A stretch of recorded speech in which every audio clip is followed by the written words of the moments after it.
Greetings from brain spine and joint clinic. आज की video में मैं आपको बेसिक डिफरेंसेस बताने वाली हूँ ऑस्टियोआर्थराइटिस और रियोमेटॉइड अर्थराइटिस में। बिकॉज ये सबसे कॉमन अर्थराइटिस फॉर्म्स हैं जो हम लोगों को इंडिया में और हमारे क्लिनिक्स में देखने को मिलती है। अदरवाइज अर्थराइटिस के अप्रॉक्सीमेटली 100 डिफरेंट फॉर्म्स हैं और डिफरेंट उसकी कैटेगरीज हैं। ये दो बहुत कॉमन हैं and over the decade osteoarthritis and rheumatoid arthritis there's like vast increase in this Indian population, rather Asian population. Osteoarthritis नहीं पहले सोचा जाता था कि when you cross your 50s तब develop होता है, and similarly when you are in your 40s you develop the RA or later than that.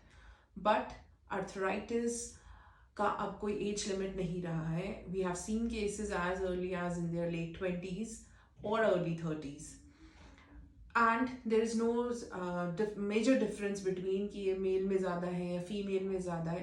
Although the tendency is still higher towards females की उनको जल्दी या ज़्यादा होता है, but males are equally affected. Osteoarthritis और रियोमेटॉइड अर्थराइटिस दोनों ही हमारी डेली लिविंग एक्टिविटीज़ को अफेक्ट करते हैं. दोनों हमारे एडीएल्स के ऊपर नेगेटिव इम्प्रेशन रखते हैं या नेगेटिव इम्पैक्ट रखते हैं, एंड इससे हमारी लाइफ दिन ब दिन डिफ़िकल्ट होती है. ये हैं इसकी कुछ सिमिलैरिटीज़. लेकिन अब हम देख रहे हैं इनमें डिफरेंस क्या है. सबसे पहले अगर मैं इन्फ्लामेशन की बात करूं, मतलब जॉइंट के अराउंड या inside swelling, warmth, range of motion जो जॉइंट की है उसमें कमी होना या उसमें रिस्ट्रिक्शन आना, या आप कह लो पाबंदी होना उस चीज़ में कि वो जॉइंट अच्छे से मूव नहीं करता है या बेंड नहीं होता है या खुलता नहीं है, तो ये सब चीज़ें इन्फ्लामेशन में आती हैं. इन्फ्लामेशन अगर ऑस्टियोआर्थराइटिस की बात करें, अगर मैं इसको आउट ऑफ 10 स्कोर करूं तो वो 6 या 5 पे रुक रही है. तो वही चीज़ 10 on 10 है आरए में, जिसको हम रियोमेटॉइड अर्थराइटिस कह रहे हैं. ऑस्टियोआर्थराइटिस एक डीजेनरेटिव डिजीज है. ये प्रोग्रेसिवली इंक्रीज होती है. ये जॉइंट के वियर एंड टियर से रिलेट करती है, जिसमें जॉइंट में कार्टिलेज में जिसे कह रहे हैं कि कार्टिलेज यूज हो रहा है, वियर आउट हो रहा है.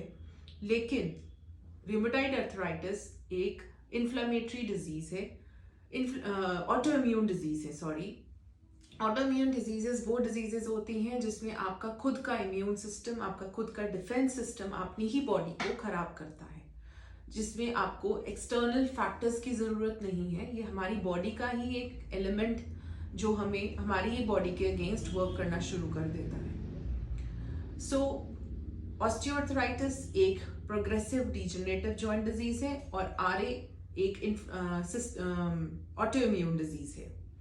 ऑस्टियोआर्थराइटिस में इन्फ्लामेशन का अगर स्कोर 5 या 6 आउट ऑफ 10 है तो आरए में 10 आउट ऑफ 10 है. ऑस्टियोआर्थराइटिस प्रोग्रेसिवली ग्रेजुअली इंक्रीज करते हैं और आरए वाले केसेस क्विकली डेवलप करते हैं. ऑस्टियोआर्थराइटिस में आइसोलेटेड जॉइंट्स इन्वॉल्व होते हैं.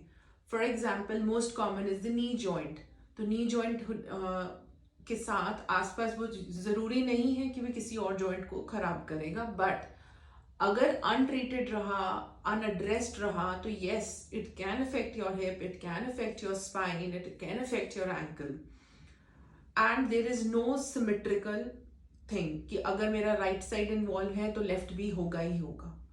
बट ऐसा राइट इन्वॉल्व है और लेफ्ट भी होगा ही होगा वाला प्रिंसिपल या रूल आरए में जरूर फॉलो होता है, और उसको हम कहते हैं कि सिमेट्रिकल इन्वॉल्वमेंट होती है और साथ ही वो मल्टीपल स्मॉल जॉइंट्स को इफेक्ट करता है. ऑस्टियोआर्थराइटिस बड़े और आइसोलेटेड जॉइंट्स को इफेक्ट करता है, usually the weight bearing joints. RA non weight bearing joints में ज्यादा मिलता है, छोटे जॉइंट्स में ही होता है और मल्टीपली इन्वॉल्व होता है. फॉर एग्जाम्पल, ऐसा नहीं होगा मेरी उंगली के इस जॉइंट में या इस जॉइंट में आरए होगा. अगर होगा तो ये पूरे हाथ में होगा, रिस्ट में होगा.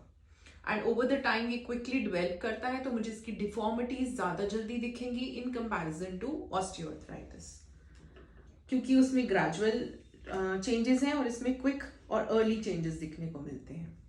अगर हम स्टिफनेस की बात करें, अकड़ाहट, अकड़ाव, या हम कह लो कि जॉइंट हमारा मूव नहीं होता है अच्छे से, जैसे मैंने बेंड किया अब खुलता नहीं है, बहुत टाइम लगता है घुटना सीधा करने में, उससे भी डबल ट्रिपल टाइम लगेगा आरे वाले जॉइंट्स में मूवमेंट में।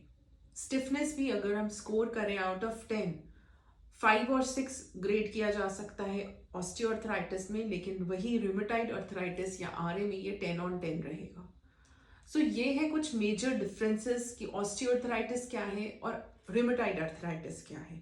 ये इसलिए भी जानना जरूरी है कि अगर जब हम ये बोलते हैं कि हमें घुटने में दर्द है या जोड़ों का दर्द है, तो उसको मिस इंटरप्रेट किया जाता है गठिए से, जो कि बिल्कुल गलत है। जैसा कि अब आपको डिफरेंस पता है तो आप इजीली रिकॉग्नाइज कर सकते हैं अपने सिम्टम्स को एंड जल्दी से जल्दी अपना ट्रीटमेंट करवा सकते हैं। दोनों डिजीजेस के केस में फिजियोथेरेपी बहुत ही ज़्यादा बेनिफिशियल और इफेक्टिव है, but a stitch in time saves 9. So as early as possible, visit to your skilled physiotherapist and follow the instructions, follow the treatment protocol completely and get rid of your problem. Thank you so much for watching this video. Stay healthy, stay happy. Thank you.